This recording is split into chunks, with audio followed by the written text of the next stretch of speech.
เอ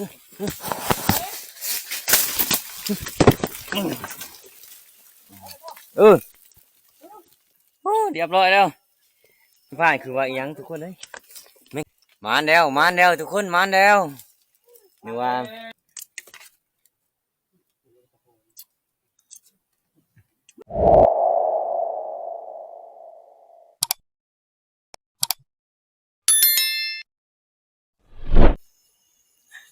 ทักทายสบายดีมือทุกคนเนาะมาว่าเป็น FC ฝั่งลาวและฝั่งไทยเนาะวันนี้เราก็สิไป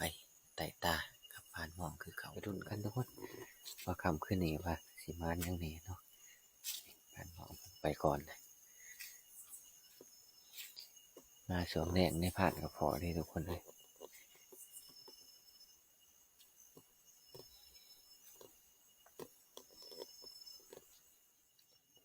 นี่นะทุกคนโอ้โหว่าแม่งยังนี่มันเห็ดไม้คูลงเลยเนาะปวกยังคูลงกูเอก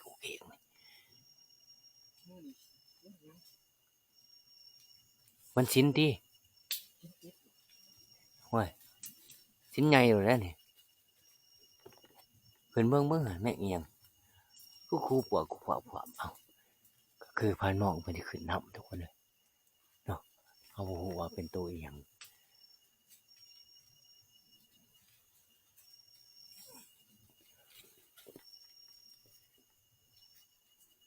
คือมิดแต่ไม่ได้ขึ้นไม่ได้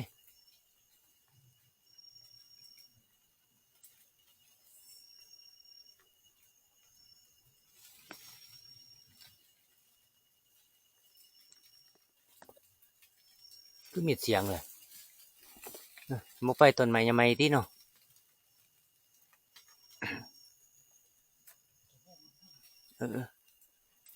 เดี๋ยวก่อนสิแน่มึง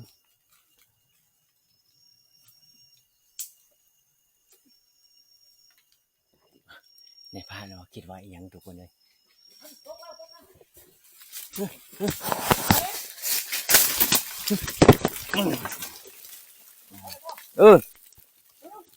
เรียบร้อยแล้วพ่ายคือว่าอีหยังทุกคนเลยแมงเก็ตทุกคนมาแล้วทุกคนมาแล้วนึกว่าแมงอีหยังทุกคนเอ้ยมันเห็ดขวกเขียอยู่เถิงนะเขาบอกว่าแมงอีสังเนาะพานมองขึ้นไปเบิ่งแมงเก็ตทุกคนมันตกมาหาในพานมือหนึ่งในพานคูบเลยแค่นี้แต่ว่ามันนั่งอยู่เหงาบ่ใครเนี่ยแต่ว่ามันอยู่เหงาในพานเลยมันคอยมาอยู่เหงามันก็ตกลงเหงานี่ผู้ดีมันก็บ่เป็นหยังโอ้มันตกลงมาเดียวนี่ตรงไหนวะนี่ทุกคนนี่ประมาณจักโล4 โลไป4 โลไปนี่ทุกคนนี่โอ้นี่เก็บมันหมดเต็มเลยโอ้ไอ้มีแต่หมดดำมันขึ้นกินหมดบ่ปวกโอ้เอามาโอ้ยหมดลายลิ้นหมดลายบ่หมดลายแล้วหมดดำนี่คนนึกว่าอีสังเนาะโอ้ยข่อยที่แรกข่อยว่ามูข่อยก็ได้ยินอยู่ขะทั้งอีกเห็นบ่ข่อยบอก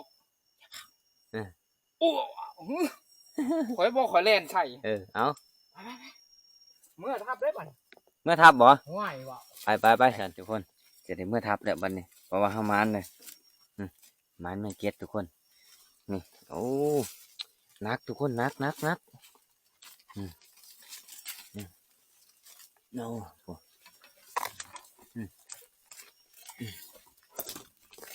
นี่โอ้คนสร้างเขาโคกมันมีหมูมันเนาะ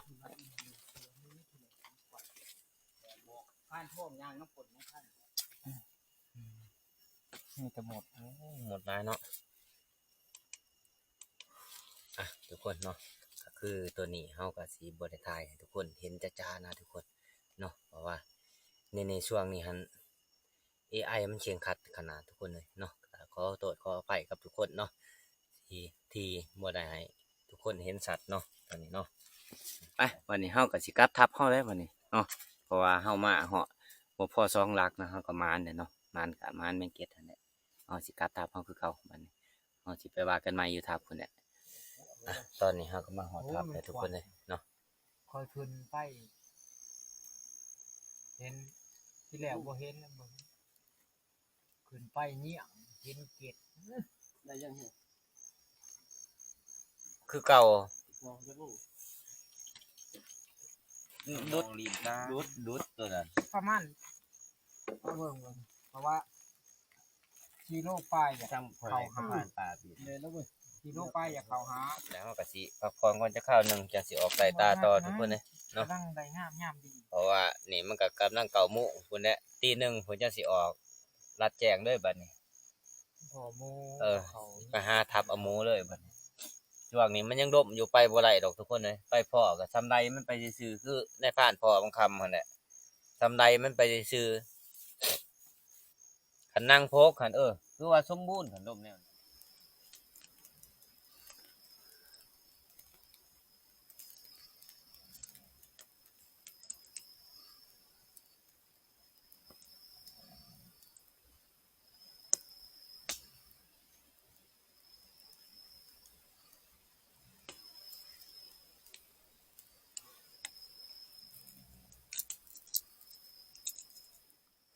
มาไว้แท้มาแล้วมาตั้งรักใหม่ตั้งรักใหม่ทับบ่ถือมันแล่น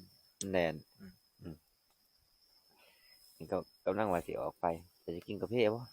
พอดีแล้วออกไปพร้อมกันคือสิไปนำกันไปทางไหนจังว่านี่แหละพอสิลองไปทางเส้นนี้เบิ่งเส้นใด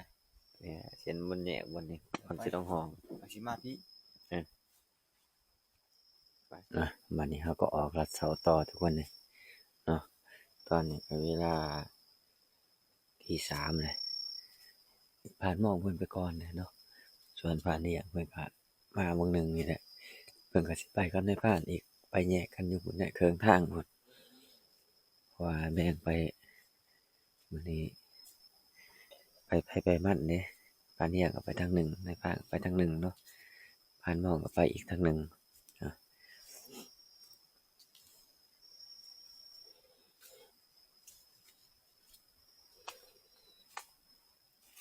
เฮ็ดยังไงเขาอยู่นี่พุ่นพอได้ยินเสียงคือมานี่เขามาสวดมื้อนี้บ่ฮู้ว่ามันหยังตัวนึงคันยังอีกก็ยืนอยู่เขาได้ครับพอเขาออกมาตอนนี้เขาเห็นตามันมันมาเดียวกระโตมันอักอะไรตัวเขาลัดกันยังอยู่คนละสนบ่เห็นพอเห็นไกลอีหลีหรอค้อนล่มภาพลาดไว้จังซี่มันสิอยู่ค้อนเบื้องนี้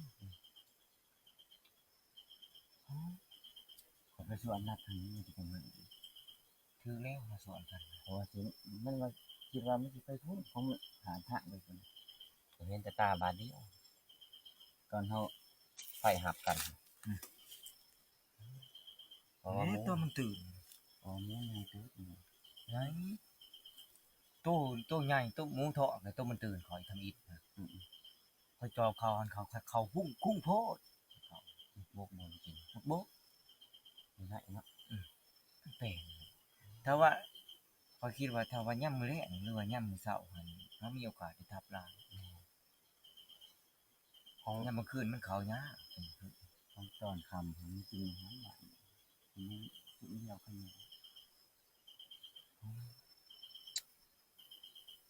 ครับ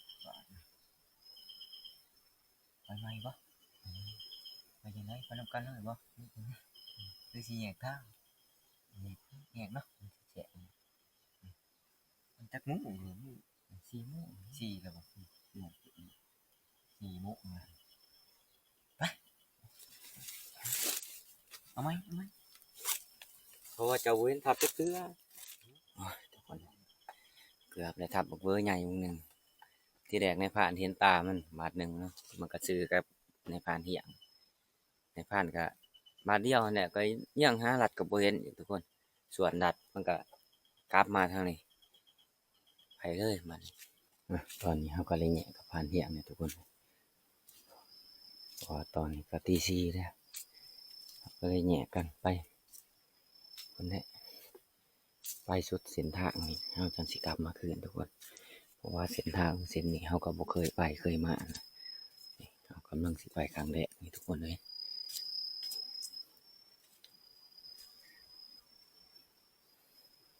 ก็หมู3-4โตวก็บ่ได้ทับมัน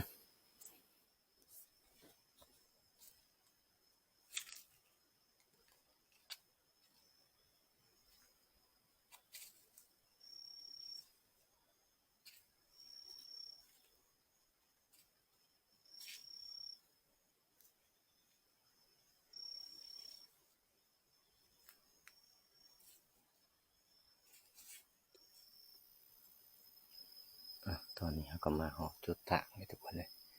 มันมีทางไปครับมันเนาะในภาคกสิลกทางเก่าเนี่ยทุกคนเพราะว่าเราไปด้วยจักมันจะถึงหมองไหนเนาะมีแต่เห็นแต่ทางเพิ่นตักนำมันยากนะทุกคน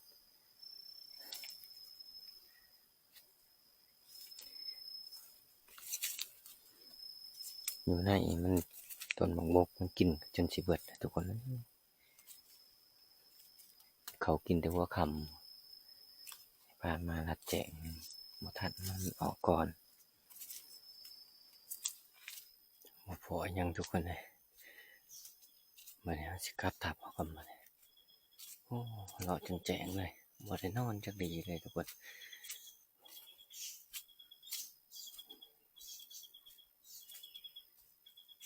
พี่มันมาขามพี่ขืนทุกคนนะ2 ตัวเลยขามมันขามไปทางนี้ขืนนี่หมูที่ในผ่านเขากับผ่านเที่ยงเมื่อคืนนี่กลับมาขามไปพี่ขืนแสดงว่ามือแรกเนี่ยมันต้องมากบเก่าอยู่นะทุกคนมันงูเกี่ยวมางูเกี่ยวงูมาทางดังคือเก้าทุกคนเลยนี่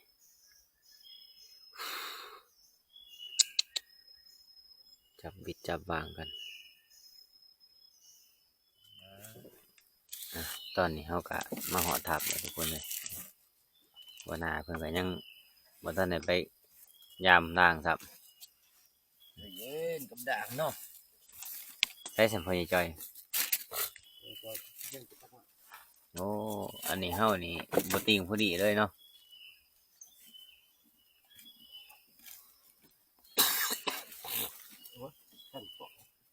พยันเมาล้าสันอยู่ฮะเมาเหี่ยงเพิ่นสวนนัดทั้งพวกเอามาหอทับแล้วก็เอาเข้าไปไกลก่อนไปต่อกับต่อบ่ไหลทุกคนเอ้ยมันดงเนาะมันดงบัดนี้เฮาไปปักมันหกไก่มันบ่เข้าเด้ไก่ต่อเฮาก็บ่หานคันทุกคนนะกินเขาเด้อเอาตัวมาบ่อยู่เนาะเขายิ่งซ้ำแค่กระหม่อมอยู่ในว่ายิ่งทั้งมันนะฮะเขายิ่งเครื่องคิดคือบ่ยืดควง นำมันรถใช้เครื่องโต้บ่ยาอันน่ะมันเนี่ยแต่โผล่นี่เป็นสมัยมันมีลูกบ่ลูกสมัยนี่นะใต้ก็จักปันไหนเนาะบ่เดือกูคิดว่ามันในเติบบ่จังได๋สถานการณ์คืออันนี้ไปนอนต้นบกบกเม็ดอินซิมยันถึกปืนเข้าไหนก็ปั่นน่ะซองเถื่อก็เข้ามาอีหยังเขาคนแล้วคนโอ้ยเจ้าคือว่าอย่าเข้ามาบนนี้ข่อยจองแล้วว่าซั่นไอ้พี่สิก็ยังเงื่องหาอยู่เอาแหละก็ว่าเวอร์ห้องบ่อยากใส่ซั่นบ่ล่ะไตไผโคมใส่เพิ่นแล้วอุ้ยตื่นมันแห้งเพิ่นว่าบ่ลาไปเลาะต่ออีกไปเลาะต่อเนาะตอนนี้เฮาก็ยังท่าผ่านเที่ยงอยู่เนาะเฮาจังสิไปนำเบอร์กินเขาแล้วเฮาไปแบบเฮาบ่แม่นสิว่าเบิ่งจะหันเด้โหไปเลยโอ้สิไปโหเลยบ่มาไปเลยหัวหน้าเพิ่นว่ากินข้าวก่อนจังสิไปนำนะทุกคนนะเพราะว่าเพิ่นยังสิพยายามล้างเฮาอยู่เพิ่นไปทีมล้างคืนนี่บัดนี้ก็สิไปต่อไก่ถาทีมงานก่อนทางทีมงานมา นี่แหละอุปกรณ์ของเราเบิ่งเอาออกมาก่อนตัวนี้ อุปกรณ์ตัวนี้เฮ็ดเองนะทุกคนนะแต่ยังบ่ทันได้ลองเถื่อเนาะสิไปลองเบิ่งมันสิเป็นแนวใดต่อขึ้นไม่ค่อยอยากไปเด้อ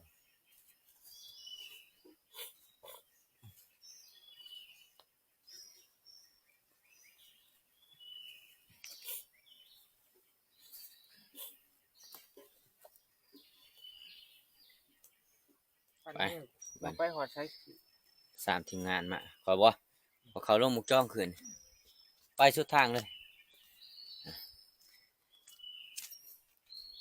เพื่อผ่านเหียงมาเนาะไปต่อไกลก่อนนี่คือเอากระบังต่อไกลตรงนี้กระบังน้ำได้หาว่าหมูเขาทุกคนเลยเนาะมันเป็นไปหลายเลยต่อไกลทั้งหมูทั้งอันนั้นเลยนี่แหละเอาที่ลองมึงแก้วนี่แหละทุกคนเนาะมันบ่มีบนกอบนต่อทุกคนเลยมันปลามันหกหลายเนาะขาดกันเนาะบนนี้แหละมึงอะไรมันบ่มีบนต่อ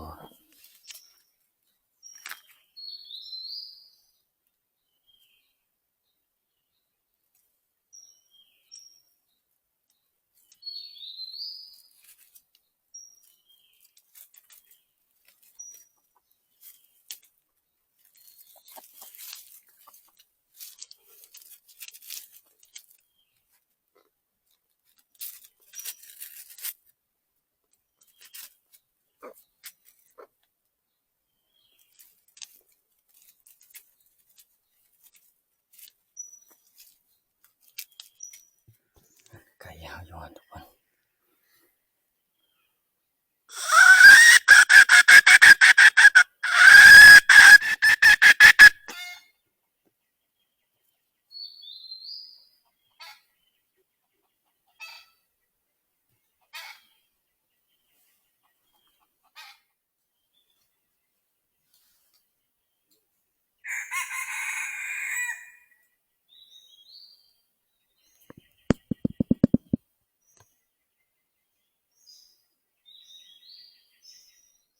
ไก่ป่ากันตอบเลยทุกคนไก่ป่ากันตอบแล้ว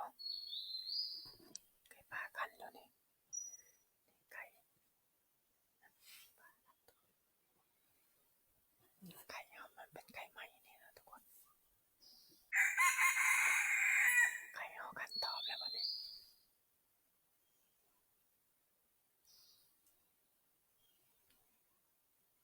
เทคืนเอาบ่บันไดทุกคนมันคือสิบ่มาเลยทุกคนเนาะเพราะว่ามันคันอยู่ใกล้ๆทุกคนไก่เฮาก็ทันคันตอบอยู่ทุกคน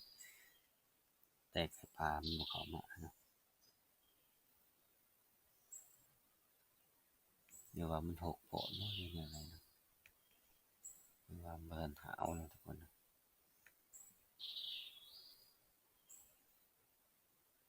ไปเฮาก็สิได้กลับทับเฮาเลยบัดนี้หาว่าทีมงานเฮามากลับทับเฮาต่อบัดนี้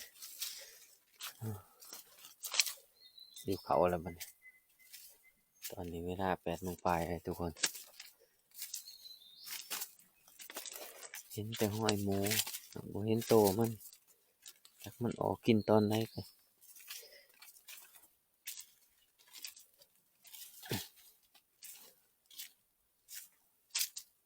นะคือเห็นดีแต่ก็เหาะออกนะ ตอนนี้เฮาก็มาฮอดทับแล้วทุกคนเลยบัดนี้ทีมงานเฮาก็มาแต่ยามหม้องนะ เจ้าบ่ได้ถืออาวุธไปหั่น ไรบ่หม้องเฮานี่ กินบ่พันทองเจ้ามาเมื่อย โอ้แล้วมีแต่ตัวใหญ่ๆบัดนี้ใหญ่ดีเนาะปลานี่โอ้ปิ่งหั่นปิ่งคักๆนี่ปะโปกนี่โอ้ยเบิดเท่านั้นแหละนี่ปะโปกนี่ เอานั่นก็ย่ำม่องย่ำมาอันนี้ก็พายไปจังว่าปะปึ๊ก เฮ็ดหยังกินฮะ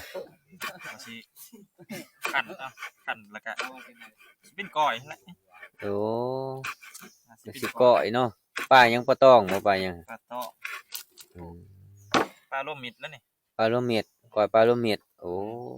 เอาก็เพิ่นสิเฮ็ดก้อยทุกคนเลยแล้วก็ปิ้งน้ำบ่นี่ แม่น เมนูปิ้งน้ำเอาเรื่องปิ้งนี่คักกว่าแล้วเรื่องปิ้งนี่นี่ปลาปากนี่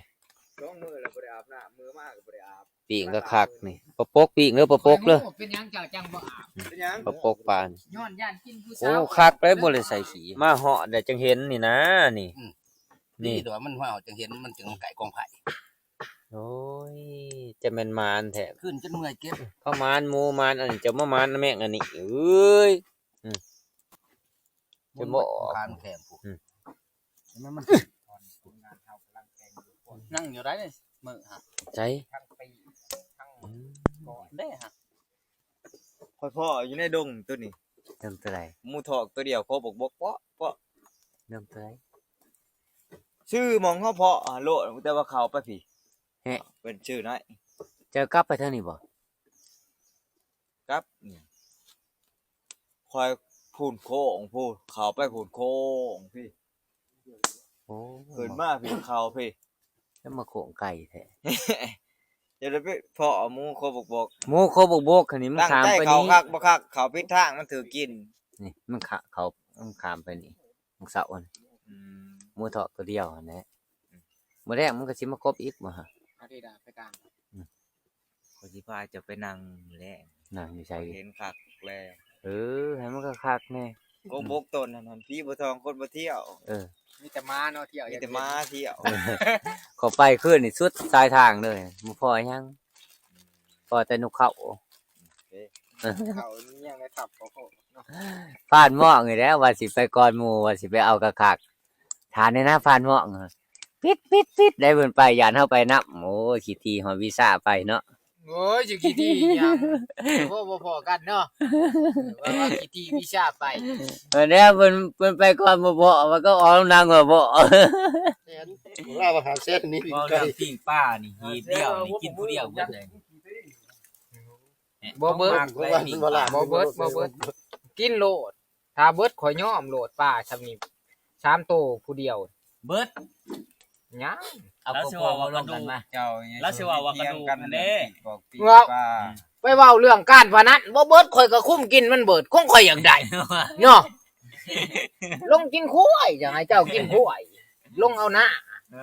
เนาะ กินกล้วยกินหมูมัน กินหูมัน หูมันไม่ใช่สิมีแต่หูกูคงคอยอยากได้บ่เบิดคอยก็กินให้เบิด บ่ การพนัน อีได้ในผ่าน บ่ บ่ เบิ เรื่อง ด ปิ้งป้านี่ค่อย คอยคันบ่ปานใด แต่ยังน้อยนี่ค่อยปิ้งนี่2หีบ3หีบก็เบิดเลยปิ้งป้าปิ้งป้าปากมีแต่ซ้ำนี่ซ้ำนี่ มัน บาดจำลายบ่ มันกินของปีงของ มั หั กปิ้งป้าไว้ซั่นจ้ะ มักปิ้งป้ามักกลัวซีนกลัวไข่พุ่นแหละปิ้งป้านี่ สั่นแล้วแม่ ไปอยู่บ้านเบาลาเด้อคุณหมอเด้อปลาลาย แต่เบาหลาก็ยังมากินปลาบานโพดสูงยังสิให้พานทองไปกินปลาบานเบาหลา ครับใส่ปลาคอคือกันนี่เอาเต็มถ้วยมาก็เบิด ใส่ กล้วย ปลาคอ นี่บ่กล้วยนี่หวีหนึงนี่มานั่งกินผู้เดียวนี่บ่ถึงครึ่งชั่วโมงเบิดกล้วย มากล้วยบ่ตีแล้วบ่กล้วยนาวา ใส่เพื่อนจะใส่ปโค อ๋อเป็นแต่แสบเนาะกะจีจ้ะ กินบ่แหละ ห้วยกันให้ก็กินนั่นแหละ ซ้ำนี่แหละ ซ้ำนี่บ่ซีมบ่เนี่ยเอ้า ซิม ตามแต่จริงบ่ชอบเก็บเนาะจังมากินได้ข่อยก็ได้นะเนาะมันเป็นตาแสบอ้าวลองมั้ย ใส่บ่เกลือ ใส่เกลือ เจองาบ่ง่ายมากของทุก อ่ะมีทั้งปิ้งมีทั้งต้มน้ำแล้วก็ทั้งก้อยน้ำมื้อนี้ จะได้เอ้ยมื้อนี้ได้เหล่าเฮามันสิเบิดเดียวออกเลย คักเลย แก้มเป็นนกคนละโตป้าได้ เพิ่นจ่อยผิดหวังแล้ว ได้สิโลจะได้ทางไงนี่บ่ได้แล้วเอาคนจะขึ้นหัวหัวได้บัดนี้ เพิ่นจ่อยหัวควรเด้อ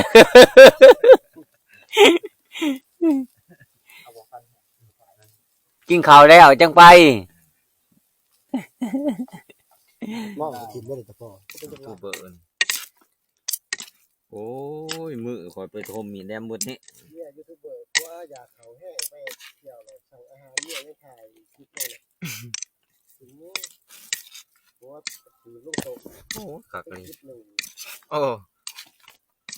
คนไทยเนาะนี่ว่าคนทุนก็บ่รู้ได้แล้วสั่งตำหมกหูมา นี่ขอแห้งเนาะ มา โอ้แขนอันตันเลย ว่าสิจับมาได้เนี่ย กลืนน้ำได้น้ำได้นี่ฮะโอ้เป็นว่าสิอันนั้นนี่ได้บ่ว่าจะกลืนน้ำได้ก็เฮ้ยจ้ะ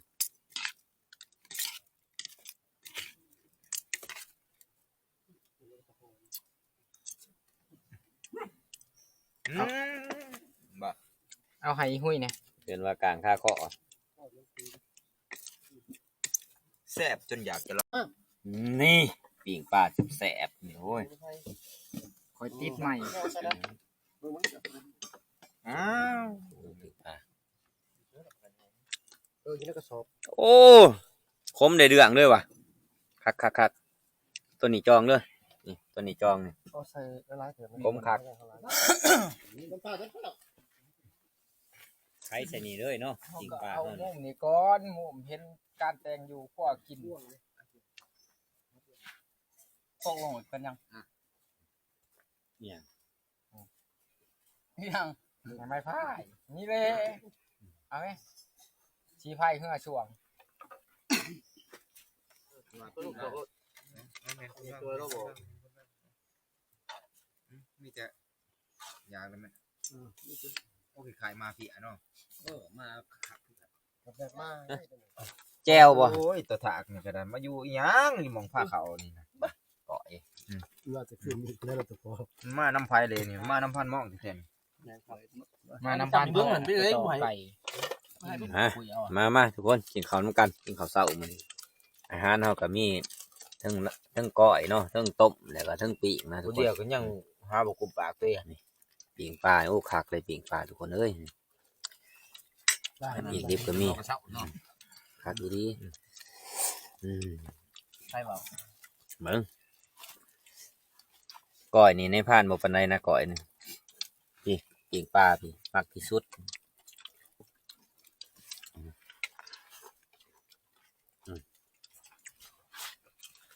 ปิ้งปลาจำแจ่ว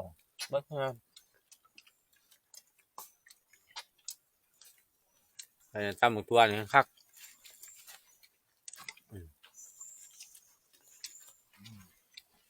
บอกเลยมันมาตกเลย ปลา กล่องเลิก ปลาเนี่ยบ่กินหมูเพิ่นบ่ให้กินบ่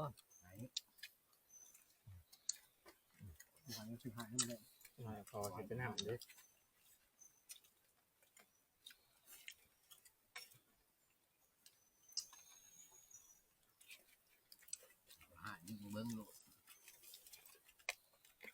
เส้นหมดแล้ว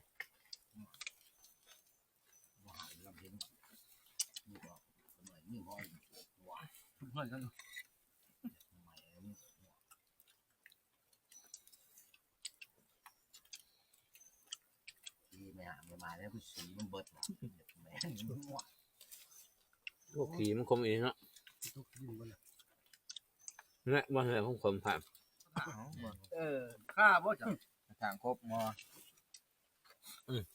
อยู่ทางได้กลมแล้วเนาะ เบิดปิ้งปลาเบิดบ่ปิ้งปลา ไม่ได้นะโอ้ย อืม กินเก่งลายต่อ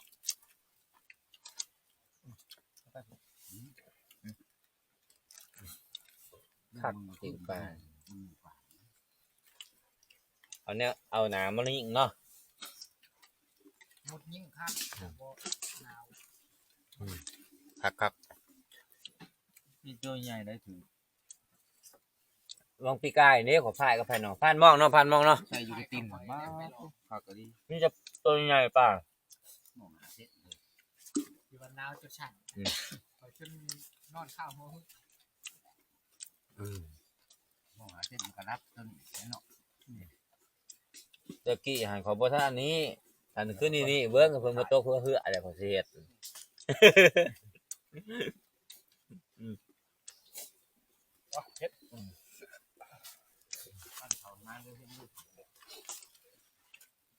ตอนนี้ฝนก็ตกแล้วทุกคนเอ้ยบัด เก็บโชว์ใหม่ อ่ะ โชว์ชัง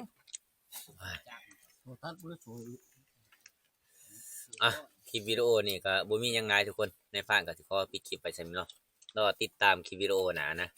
ก่อนอื่นก็ขอขอบคุณขอบใจทุกคนที่เข้ามาติดตามและรับชมในพานตั้งแต่ต้นจนจบเนาะขอบใจหลายๆทุกคน ครับส่งปลา